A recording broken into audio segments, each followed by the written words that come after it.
છાવા છાવા છાવા થાય છે. અને બીજા થયા શિવાજી મહારાજ. મારે તમને આ શિવાજીનું હાલરડું સંભળાવવું છે. શિવાજી મહારાજ અને અત્યારે તો છાવાએ ધબધબાટી બોલાવી છે. હા, છાવા છાવા છાવા થાય છે. છાવા મૂળ મરાઠી શબ્દ છે, છાવા. અને છાવા શબ્દ જે છે હિન્દીમાં બી પ્રયોગ થાય છે. છાવા શબ્દનો મૂળ અર્થ થાય બાળક, બચ્ચું. શબ્દનો મૂળ અર્થ થાય બાળક, બચ્ચું. પણ 1980ની સાલમાં એક મરાઠી ઉપન્યાસકાર થયા. એમનું નામ હતું શિવાજી સાવંત. બહુ સારા સાહિત્યકાર હતા શિવાજી સાવંત.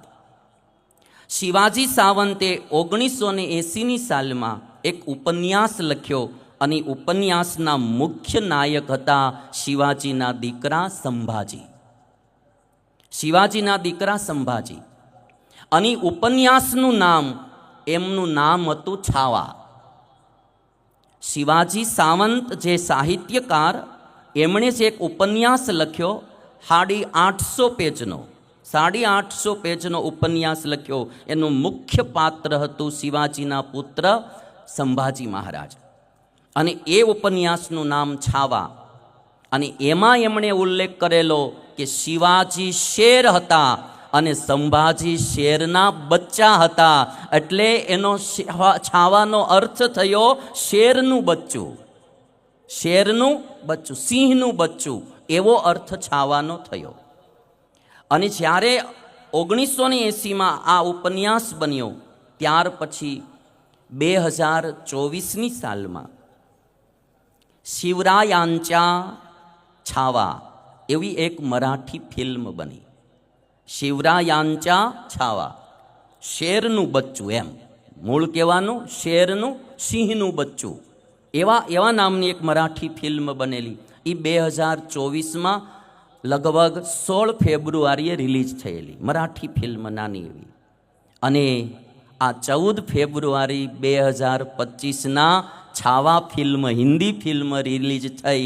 અને ભાઈ કહેતા આનંદ થાય છે કે જે ઔરંગઝેબે છળ કપટ કરી તડપાવી સંભાજીને માર્યા હતા, એ ઔરંગઝેબ જે હતો, હા, એનું નામ પેલા એક શહેર હતું ઔરંગાબાદ, એને બદલી અને આજે સંભાજીનગર કરવામાં આવ્યું છે, સંભાજીનગર.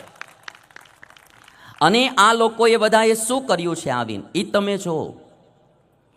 હિન્દુસ્તાન સંગીતમાં શિરમોડ હતું, હિન્દુસ્તાન કળાઓમાં શિરમોડ હતું, હિન્દુસ્તાન સમૃદ્ધિની દ્રષ્ટિએ શિરમોડ હતું, હિન્દુસ્તાન સંસ્કૃતિની દ્રષ્ટિએ શિરમોડ હતું, હિન્દુસ્તાન માનવતાની દ્રષ્ટિએ શિરમોડ હતું, હિન્દુસ્તાન નગર રચનાની દ્રષ્ટિએ શિરમોડ હતું. આજે એકવાર ખાલી તમે કોઈ લોથલ જઈને આવો, એકવાર, ગુજરાતીઓ છો તમે બધા, એકવાર જાજો.